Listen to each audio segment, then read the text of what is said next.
Bonjour à toutes, bonjour à tous. Aujourd'hui je vous fais une vidéo un petit peu plus tôt parce que ce soir je serai pas dispo. Je vous fais une vidéo surtout pour vous dire que je vous ferai pas de vidéo aujourd'hui. Enfin c'est ridicule parce que je suis en train de vous en faire une. Non, je vais pas être drôle en fait forcément aujourd'hui. Je ferai pas de vidéo comique, humoristique. Quelqu'un hier me disait qu'il fallait laisser passer ses émotions. Alors je les laisse bien passer parce que ce matin j'ai déjà fait, j'ai failli monter en crise de panique. Voilà, ça peut m'arriver aussi, hein, ça peut arriver à n'importe qui aujourd'hui puisqu'on est tous êtres humains. Je suis contente de voir qu'il y a des personnes qui se mettent aux vidéos, entre autres Cécile, hein, je te fais un petit clin d'œil, je te ferai pas clin d'œil. Voilà, j'ai pas envie d'être drôle en fait aujourd'hui, mais je vois qu'il y a des personnes qui se mettent aux vidéos et je les encourage à continuer, à faire passer effectivement leurs émotions dans le moment présent et à parler parce que ça, comme je te l'ai dit Cécile, ça peut et te faire du bien et ça va te faire du bien et à toi et à nous, à ceux qui te regarderont et qui ressentiront peut-être la même chose que toi et à qui ça fera écho. Et c'est important, je pense, de rester en contact aujourd'hui, tous ensemble, de quelque manière que ce soit dans la tristesse, dans la colère, dans l'humour, dans le sérieux, peu importe dans quelle émotion au moment présent, mais de pouvoir rester connecté ensemble. Voilà, il faut pas oublier que de base je suis aide-soignante. Ces 2 prochains jours, je vais être peu présente sur les réseaux. Je n'en parle pas parce que je veux inquiéter personne, mais je veux par contre rassurer tout le monde. Je prends bien soin de moi, je prends bien soin de nous, je prends bien soin de vous. J'ai peur. Je m'inquiète pour moi-même, je m'inquiète pour les autres. Quand j'entends qu'il y a au moins une personne que on connaît tous qui décède du Covid-19, je vois de plus en plus sur Facebook, j'entends de plus en plus que dans notre entourage, proche ou un peu moins proche, mais qu'il y a au moins une personne qu'on connaît qui est hospitalisée, qui en décède ou qui est en réanimation. Ça me touche, c'est inquiétant.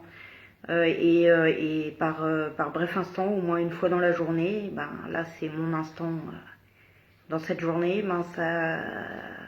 ça angoisse et ça panique.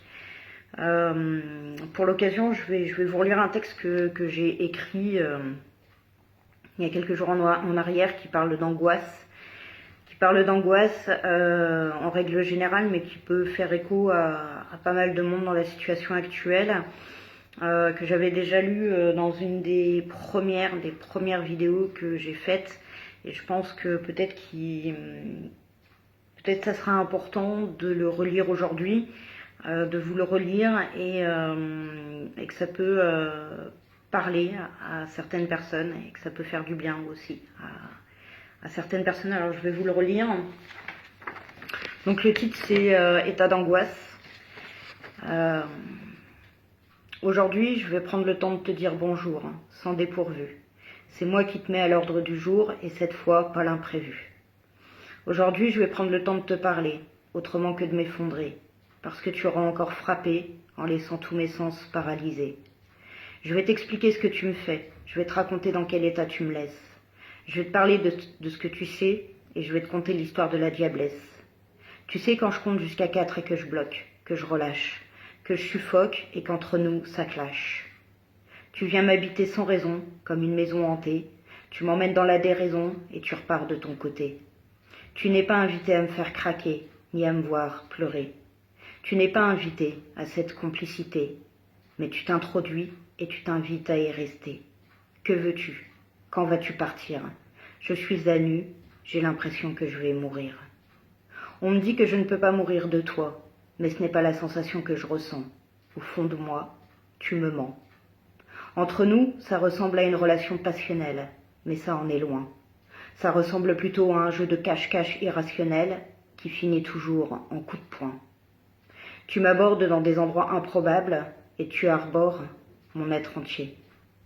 Tu fais l'état des lieux de mes sensations probables pour mieux me les faire monter et trembler. Toi, angoisse, tu accélères mon cœur dans la voiture, dans les magasins, dans le métro. Toi, angoisse, tu m'handicapes, même parfois jusqu'au boulot. Je transpire, j'ai chaud, pire, je me demande ce qu'il se passe dans mon cerveau.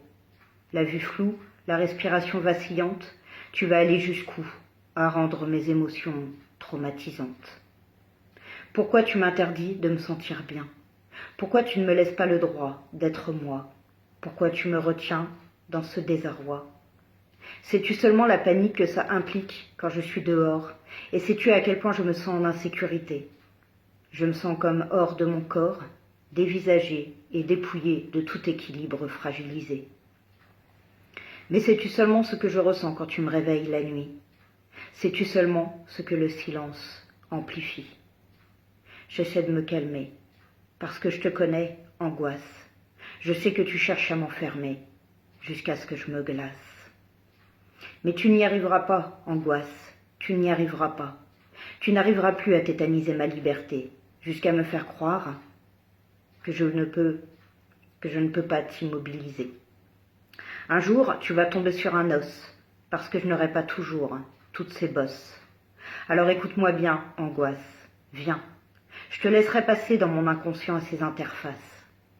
Mais tu n'en seras toujours que la préface de mon propre face-à-face. Si tu arrives encore à me faire trembler aujourd'hui et que je relâche en larmes, c'est que j'ai oublié un outil et que je n'ai pas encore toutes les armes. Mais je te promets, angoisse, je te promets qu'un jour je te jouerai de la contrebasse et qu'avec le sourire, au pied de ma porte d'entrée, on va devenir amis et rire. Voilà, un petit texte pour vous, pour nous, pour tous ceux qui connaissent très bien cette angoisse et ces états de panique, pour ceux qui la découvrent et qui n'ont jamais été de base très angoissés. On l'est tous aujourd'hui, on s'inquiète tous aujourd'hui, on a tous plus ou moins des angoisses qui montent à différents moments de la journée ou à un moment donné. J'ai très mal dormi la nuit dernière. Je me suis réveillée pratiquement toutes les 2-3 heures, plutôt toutes les 2 que toutes les 3. Et j'ai eu très très mal au ventre dans la nuit, très très mal au ventre, ce qui a fait que je n'ai pas pu me rendormir. Je suis fatiguée aujourd'hui. Je pense que je suis très angoissée de mes 2 jours à venir, de ma fin de semaine. Je donnerai des nouvelles, je ferai une vidéo très certainement plus drôle samedi. Je ne sais plus quel jour, j'étais en train de réfléchir quel jour on était, mercredi, jeudi, vendredi. Vendredi, je pense que je ferai peut-être une vidéo un peu plus détendue et un peu plus humoristique. Voilà, tout ça pour vous dire que j'encourage ceux et celles qui ont commencé à faire des vidéos aussi à continuer, peu importe l'émotion qui passe dans les vidéos, c'est important je pense, et tout ça pour vous dire qu'on est ensemble. Je trouve très, très touchant tous ceux qui aident leurs voisins, qui commencent à s'écouter, parce que si dans tout ça on a quelque chose à tirer, c'est l'écoute qu'on peut apporter à l'autre, à autrui, l'entraide et faire attention à l'être humain. Faire attention à l'être humain. Je vais en rester là, je vais vous laisser pour le moment. Prenez bien soin de vous, continuez de prendre soin et de vous et des autres, et de prendre des nouvelles de vos proches, et on se retrouve très très vite. Bye.